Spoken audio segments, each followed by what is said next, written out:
प्यारे बच्चों, अब हम ये कक्षा 10वीं का सबसे पहला लेसन समरूपता, इस पर कुछ बेसिक बातें इसकी हम समझाना चाहते हैं। अभी तक हम लोग भूमिति के 4 या 5 प्रकरण पढ़ चुके हैं। ये प्रकरण हम थोड़ा इस तरह से समझना चाहते हैं कि परीक्षा के दृष्टिकोण से हम लोगों को जो भाग महत्वपूर्ण लगे उस पर हम लोग ज़्यादा चर्चा करेंगे। जैसे अभी हमने लिया है समरूपता लेसन। तो समरूपता ये हम लोग 9वीं कक्षा में पढ़ चुके हैं। 8वीं में भी इसका कुछ चर्चा हम कर चुके हैं, 9वीं में हम पढ़ चुके हैं। तो समरूपता जो है यह दो त्रिभुजों की समरूपता हमें यहाँ पढ़ना है कि दो त्रिभुज समरूप कब होते हैं।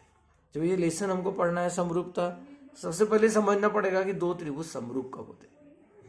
दो त्रिभुज समरूप होने के लिए क्या आवश्यक होता है? तो दो त्रिभुज यानी समझो हमने जो दो त्रिभुज की आकृति निकाली है, त्रिभुज ABC समरूप त्रिभुज PQR, ये दोनों त्रिभुज कब समरूप होते हैं? दोनों त्रिभुज समरूप कब होते हैं? जब उनकी संगत भुजाएं समानुपात में होती है। सर्वांग समता की परिभाषा और समरूपता की परिभाषा में अंतर है। समरूपता में दो त्रिभुज समरूप होने के लिए उन त्रिभुजों की दी गई एककी संगति के अनुसार संगत भुजाएं समानुपात में होनी चाहिए। जिसे यहाँ दिया है त्रिभुज AB, हमने लिखा त्रिभुज AB समरूप त्रिभुज PQR, इसकी संगत भुजाएं समानुपात में रहना चाहिए। इसका अर्थ है कि AB अनुपात PQ बराबर BC अनुपात QR बराबर AC अनुपात PR। AC अनुपात PR, संगत भुजाएं समानुपात में रहनी चाहिए। और केवल इतनी कंडीशन नहीं है, और एक कंडीशन है, इसकी संगत कोण सर्वांग सम रहनी चाहिए। यानी कोण A सर्वांग सम रहना चाहिए कोण B से, कोण A सर्वांग सम रहना चाहिए कोण P से, कोण B सर्वांग सम रहना चाहिए कोण Q से, कोण C सर्वांग सम रहना चाहिए कोण R से। संगत भुजाएं समानुपात में होनी चाहिए, संगत कोण सर्वांग सम होनी चाहिए, तब हम कहेंगे कि दो त्रिभुज समरूप है। ये समरूपता की जो परिभाषा है इसका हमको यहाँ उपयोग करना है। दो त्रिभुज समरूप होने के लिए क्या आवश्यक है? संगत भुजाएं समानुपात में होनी चाहिए, संगत कोण सर्वांग सम होने चाहिए। ये इसकी आवश्यक कंडीशन है, आवश्यक शर्त है। इतना पढ़ लेने के बाद जब दो त्रिभुज समरूप हो गए, समरूपता की परिभाषा हम लोगों ने, दो त्रिभुजों की समरूपता की परिभाषा हम लोग समझ चुके। इसके बाद हमको जो गुणधर्म पढ़ने हैं, दो त्रिभुजों के क्षेत्रफलों का अनुपात, दो त्रिभुजों के क्षेत्र, अभी हम समरूप शब्द नहीं पढ़ेंगे, दो त्रिभुजों के क्षेत्रफलों का अनुपात। कोई भी दो त्रिभुज, जरूरी नहीं कि वो समरूप हो, दो त्रिभुजों के क्षेत्रफलों का अनुपात।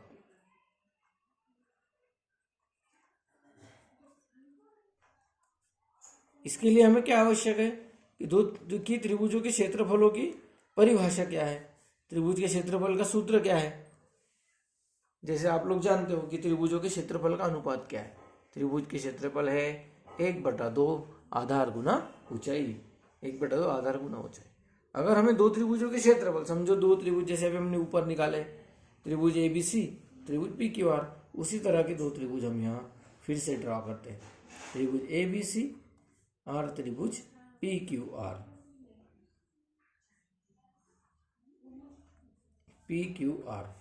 त्रिभुज ABC और त्रिभुज PQR में हम त्रिभुज ABC में लंब डालते हैं AD लंब है BC पर और PM लंब है QR पर, PM लंब है QR।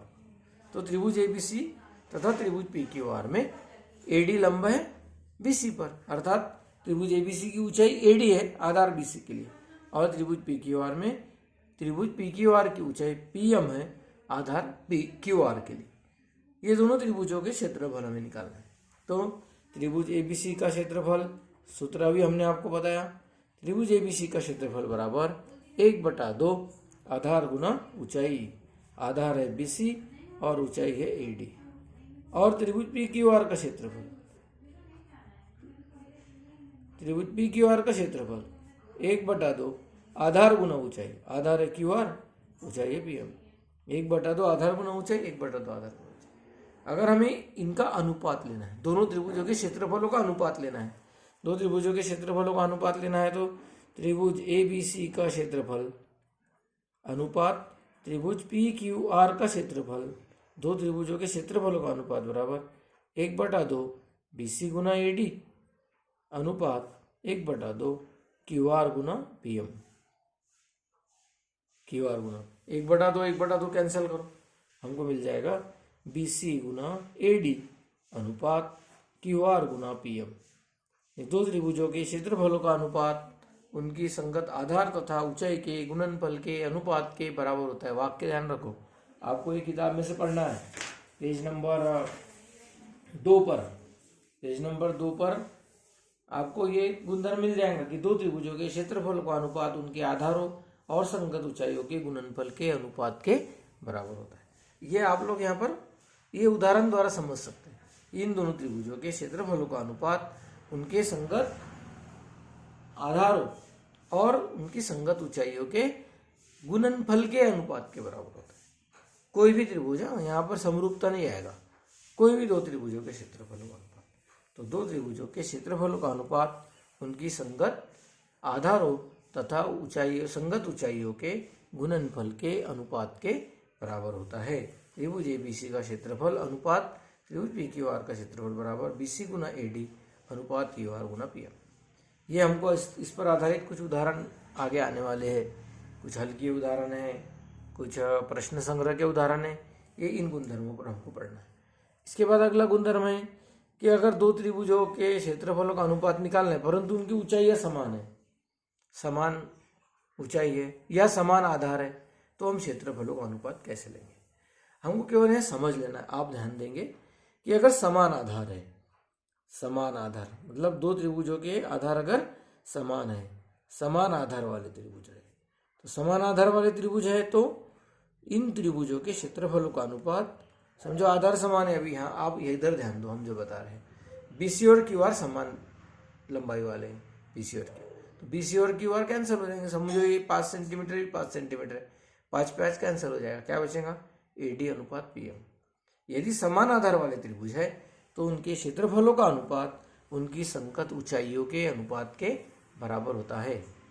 यदि दो त्रिभुजों के आधार समान हो तो उनके उन त्रिभुजों के क्षेत्रफलों का अनुपात उनकी संगत ऊंचाइयों के अनुपात के बराबर होता है। या अगर समझो समान ऊंचाई वाले त्रिभुज है, समान ऊंचाई वाले त्रिभुज है, अगर समान ऊंचाई वाले त्रिभुज है तो उनके क्षेत्रफलों का अनुपात,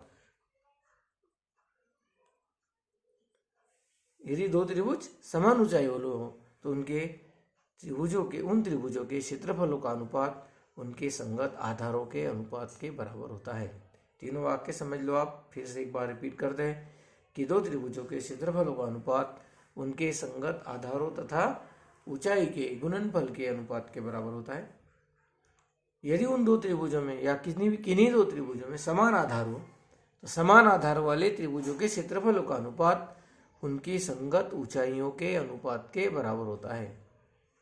तीसरा पॉइंट कि यदि दो त्रिभुजों की ऊंचाइयां समान हो तो समान ऊंचाई वाले त्रिभुजों के क्षेत्रफलों का अनुपात उनके संगत आधारों के अनुपात के बराबर होता है।